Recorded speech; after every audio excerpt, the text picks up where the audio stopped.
Anda akan pulang, kita akan pulang. Karena itu sering ditampakkan pada kita syiar-syiar agama untuk menunjukkan bahwa kita pulang. Ini masjid sudah dibangun begitu besar, nampak dari kejauhan, untuk menunjukkan kepada kita, ayo datang sini cari bekal pulang. Kamu akan pulang. Bukan kendaraan itu yang mengantarkan kamu ke surga, bukan rumah yang mewah itu yang akan kamu diam di saat di kuburan. Kamu hanya akan bawa amal soleh. Ditambahkan ini supaya menyentuh keimanan kita. Pulang kamu, datang pulang. Buktikan pada Allah kita berhasil. Selepas Ramadan jaga sholat, Pak. Jaga sholat, Bu. Anak Anda tinggal di rumah tertidur, terjadi kebakaran. Anda bangunkan, tak mau bangun. Anda seret dia keluar. Ayo keluar, nak, ada kebakaran. Ngantuk, mak, keluar. Anda seret karena takut dengan api yang membakar di dunia. Demi Allah saya katakan, di akhirat neraka lebih berat daripada itu.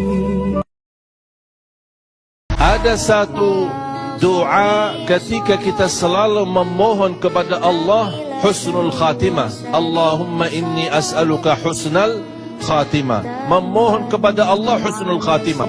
Syaitan tidak senang dengan doa itu. Mengapa dia tidak senang?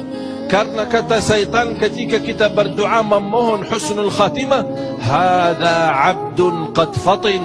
Ini hamba sudah cerdas, sudah pintar. Mengapa?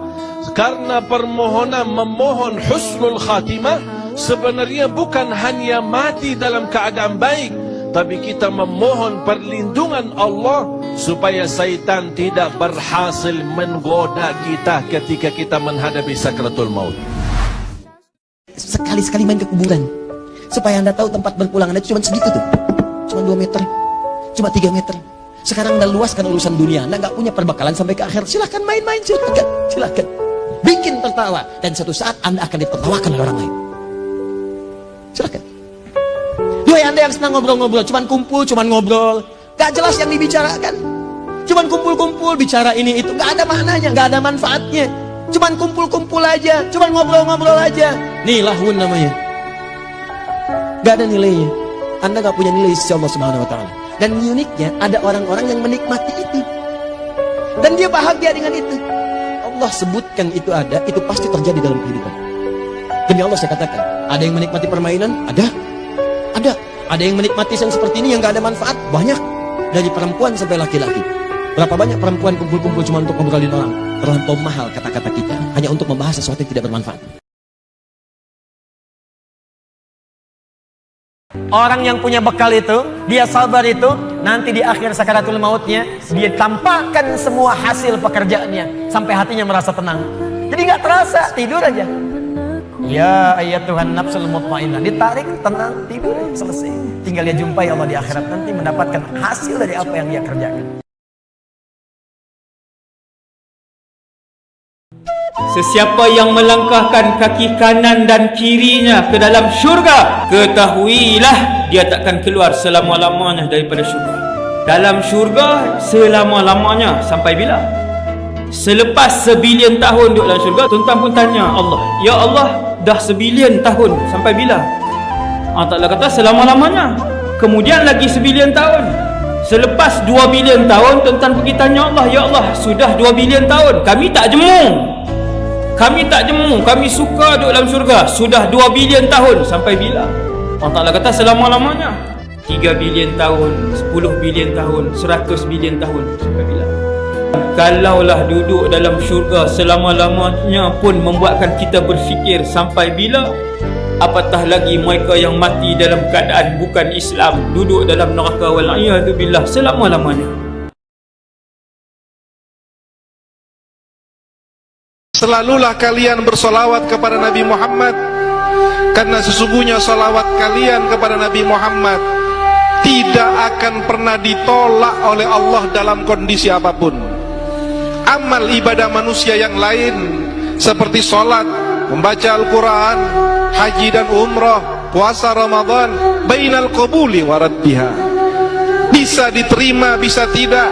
Syarat untuk diterimanya sangat susah. Illa salata alal habibi Muhammadi, kecuali solawat kepada Nabi Muhammad. Solawat mau diadakan dalam keadaan nangis diterima, tertawa diterima, khusyuk diterima, bercanda diterima. Ini kehebatan solawat. Karena itu saya sering katakan, anak-anak di Palestina itu, yang kata orang seringkali mengatakan kasihan dia, aduh ya Allah berikan mereka. Mungkin kita yang kasihan. Karena mereka itu selalu berlomba. Jadi kalau sudah 30 juz tuh, itu anak-anak yang 5 tahun, 6 tahun, itu candanya kepada yang 15 juz, yang 20 juz. Dia katakan begini, nanti kalau saya sudah di atas, saya dadahin kamu di bawah ya. Duhai Anda yang tertawa, Anda berada di mana pada saat itu? Anda berada di mana? Mereka 15 juz, 20 juz. Karena itu saking sayangnya Allah sudah sesuai dengan ajalnya kamu pulanglah.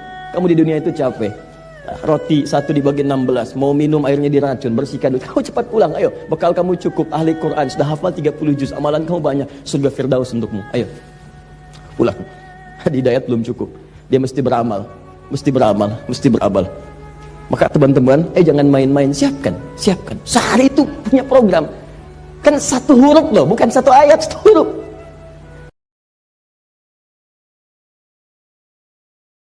Allah berfirman kepada orang-orang yang banyak dosa seperti kita, yang pernah berzina, yang pernah minum khamar, yang mungkin pernah membunuh, yang pernah makan riba, yang pernah melakukan dosa diam-diam, yang banyak dosa, yang kotor, hina, dina.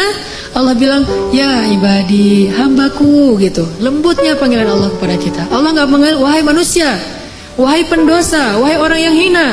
Enggak, Allah bilang, qul ya ibadiyalladzina asrafu ala anfusihim. Bilang kepada hamba-hambaku yang banyak dosa. Tapi Allah nggak bilang yang banyak dosa, yang melampaui batas terhadap dirinya. Lembut sekali bahasa Allah. Udah banyak dosa, Allah masih memanggil kita hamba. Bahkan ketika kita melakukan dosa, diam-diam di malam hari, tidak ada yang melihat kecuali Allah, kemudian cuma 1 malaikat yang mencatat. Allah Subhanahu wa taala berbisik kepada malaikat itu, jangan catat dulu, mungkin besok dia akan bertobat. Dan jangan kabarkan ini kepada malaikat yang lain. Allah kalau kita buat dosa diam-diam, Allah tutupi aib kita, nggak mau ngasih tahu kepada yang lain. Tapi begitu kita taubat, Allah langsung mengatakan, wahai para malaikat, lihat hambaku itu, dia bertaubat. Giliran kita beramal soleh, Allah umumkan. Giliran kita buat dosa, Allah diam aja. Malaikat mau catat, wahai malaikat tunggu dulu ya, besok dia mau bertobat mungkin. Dan Allah nggak akan manggil, malaikat semuanya lihat nih hambaku lagi berbuat dosa. Nggak, ditutup ya aib kita. Besok ditunggu sehari. Oh, malaikat, ya Allah nih udah besok nih. Ntar dulu, ntar malam mungkin dia tobat. Allah membuka pintu tobat untuk dosa siang hari di malam hari. Allah buka pintu tobat di malam hari untuk dosa di siang hari, dan membuka pintu tobat di siang hari untuk orang yang berdosa di malam hari. Oh tunggu, nanti malam dia mungkin bertobat. Udah malam, ya Allah dia udah tidur. Mungkin ntar lagi dia bangun, nggak bangun juga. 24 jam Allah nunggu kita. Nggak boleh catat dulu. Kata Allah, malaikat jangan catat dulu. Kenapa ya Allah? Siapa tahu nanti di akhir hayatnya dia balik kepadaku. Tunggu sama Allah. Begitu kita sakit menjelang kematian kita, baru Allah ternyata ngelihat kita kayaknya nih udah ada perubahan. Tiba-tiba kita datang kepada Allah menyesal, ya Allah saya banyak dosa. Itu kan hambaku ini bertobat. Sini hambaku. Langsung diselamatin, langsung seolah-olah didekap, dipeluk oleh Allah. Dan malaikat yang mencatat tadi tidak jadi mencatat. Kata Allah, lihat wahai malaikat, hambaku ini bertobat. Jangan catat keburukan dia. Wahai seluruh malaikat, lihat hambaku ini sudah bertobat. Allah umumkan. Lalu Allah mendekap kita dengan kasih sayangnya. Allah mengampuni seluruh dosa-dosa kita. La ubali, kata Allah. Wahai hamba-hambaku, jika kalian datang kepadaku meminta ampun, padahal kalian memiliki dosa sebanyak langit dan bumi, akan aku ampunkan dosa kalian semuanya. Wala ubali, dan aku tidak peduli sebanyak apa dosa itu. Saya tidak bosan-bosan mengatakan bahwa hidup kita itu terbatas. Suatu saat pasti pulang. Sekali-kali sebelum tidur, coba rasakan mungkin tidur saya yang terakhir. Lihatlah ke cermin, pantaskah jadi ahli surga? Kalau sudah paham dengan itu, maka segera perbaiki diri. Maka berubahlah dengan baik. Ya, berjamaah dalam kebaikan, dan itu semua akan ringan untuk dilakukan. Bismillah mulai. Kalau sadar akan wafat, pasti tidak akan main-main dalam hidup. Semua orang pasti pernah punya masa lalu yang kelam. Tapi orang hebat itu yang bisa merubah yang kelam menjadi lebih baik di masa datang. Karena itu orang hebat disebutkan dalam Al-Quran, orang yang ketika dia merasa salah, dia berubah menjadi saleh. Karena itu dia ambil cara untuk tobat. Karena itulah Nabi memberikan isyarat, Allah sangat mencintai pelaku maksiat yang tulus bertobat dibandingkan orang soleh yang tidak pernah merasa salah. Ya Allah, aku pasrahkan diriku sepenuhnya pada saat ini kepada penguasa langit dan bumi. Kalau aku sholat selama ini, Atau aku ibadah ya Allah? Atau aku hidup sampai dengan sekarang? Atau engkau bahkan wafatkan aku dalam sholat ini? Engkau wafatkan aku dalam sholat ini. Aku ikhlas ya Allah. Aku ikhlas. Berikan bimbingan kepadaku untuk meningkatkan ibadah. Dengan itu aku diperintahkan. Jauhkan dari sifat musyrik. Mulai sekarang aku berjanji ya Allah, aku akan lebih patuh kepadamu. Mulai sekarang aku berjanji aku akan lebih patuh kepadamu. Wa ana minal muslimin.